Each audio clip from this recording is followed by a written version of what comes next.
বাংলাদেশ জাতীয় ক্রিকেট দলে বর্তমান সময়ে জায়গা করে নেওয়া মানে অনেক বড় কিছু, আর সেটাই করে দেখিয়েছেন মোসাদ্দেক হোসেন সৈকত।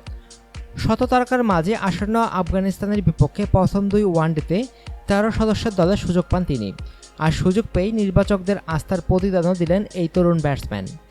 ফতুল্লায় শুক্রবার বিসিবি একাদশের বিপক্ষে ওয়ানডে সিরিজের আগে একমাত্র প্রস্তুতি ম্যাচ খেলতে নামে আফগানরা।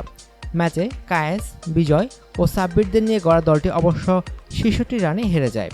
সফরকারীদের 233 রানের জবাবে 167 রানে শেষ হয় বিসিবির ইনিংস।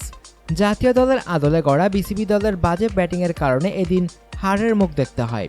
তবে স্বাগতিকদের হয়ে একাই ব্যাটিংয়ে আলো কেড়ে নেন মোসাদ্দেক, করেন সর্বোচ্চ 76 রান।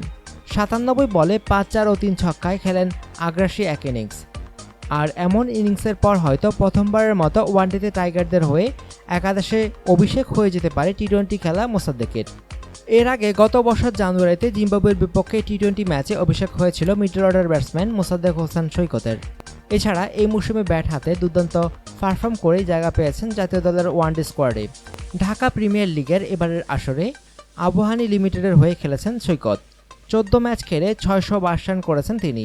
ব্যাটিং গড়ও বেশ ভালো, 77.75। ডিপিএলের আসরে লিজেন্ডস অব রূপগঞ্জের বিপক্ষে আবাহনী শিরোপা জয়ের পথে রেখেছেন গুরুত্বপূর্ণ অবদান। ব্যাটিংয়ের পর বোলিংয়ে নৈপুণ্য দেখিয়ে দলকে জিতিয়েছেন মোসাদ্দেক। 55 বলে 73 রানের ঝকঝকে এক ইনিংস খেলার পর বল হাতে নিয়েছিলেন 5 উইকেট। দলের জয় দুই দিক থেকে ভূমিকা রাখায় লিগে তৃতীয়বারের মতো তার হাতে ওঠে ম্যাচ সেরার পুরস্কার। শিরোপার কাছে যেতে পরের ম্যাচেই প্রাইম ব্যাংকের বিপক্ষে খেলেছিলেন 78 রানের ইনিংস।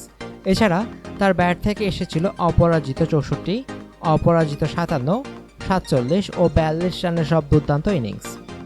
অনুগ্রহপূর্বক সংবাদটি শেয়ার করুন এবং খেলাধুলার সর্বশেষ খবর জানতে স্পোর্টস লাইট সাবস্ক্রাইব করে রাখুন। ধন্যবাদ।